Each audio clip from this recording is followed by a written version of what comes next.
everyone, I wanted to share with you on how to choose a downrigger. What I use is a Canon easi-troll. Basically, when it comes to downriggers, you have a manual downrigger or electronic downrigger. If you're fishing deeper water or you're getting really into downrigging, you may want to choose electric downrigging. There's a lot of advantages to electric downrigging. One of the biggest ones is you can deploy the downrigger ball with one touch of a button. And then you can also retrieve it with just an auto up button and it'll come back up.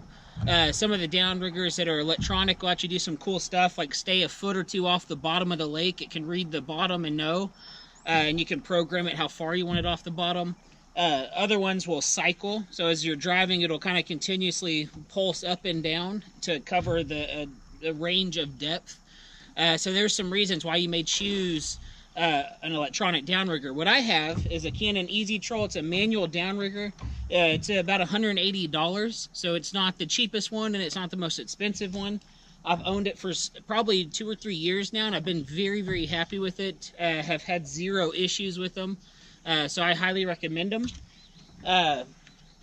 Whenever you choose a downrigger, if you're choosing one with it counts how many feet out it is.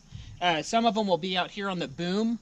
I don't have any experience with those, but I've heard just horrible stories of those not being very accurate. That may be true, it may not be true. I was always advised to get the one that's actually has gears that are connected to the spool. I was told that's way more accurate, and I've had zero issues. It's been very reliable.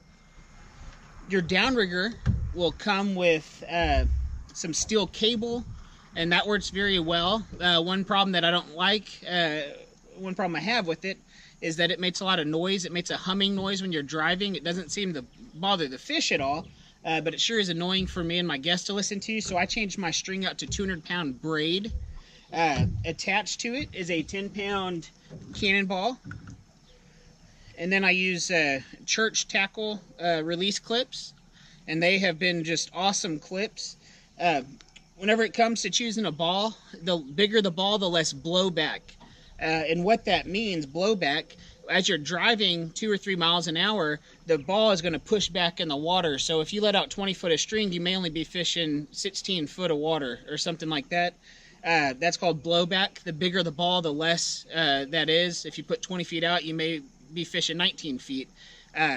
But the biggest thing is I want to be able to see this cannonball on sonar. So if it's blowing out of my sonar beam, then I'm going to get a bigger cannonball. So I found that a 10-pound ball is just perfect. I see it on my sonar at all times, and it's been a really good, dependable ball. Whenever you get a downrigger, you'll also want to get a swivel base. That's another about $70, but it's very worth it because you can actually swivel it outside of the boat and deploy it. One thing I really love about these Canon easi-trolls, to deploy the ball, all you do is just push back a little bit, and that releases the clutch and allows it to fall. So very simple, and then you just start reeling.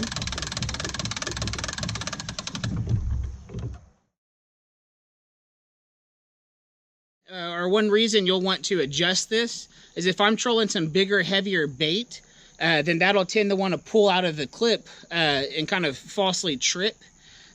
So because I went from like a number 12 pet spoon, a little bitty couple-inch long pet spoon, to something that's 3 or 4 inches in length, that took a lot more pressure to hold it in the release clip. So I was able to crank it down. So if you're getting a lot of false triggers, then go ahead and just tighten it, half a turn at a time with a Phillips screw head, and you'll be able to eventually get it to where it's not just pulling out all the time. But that's how you adjust those.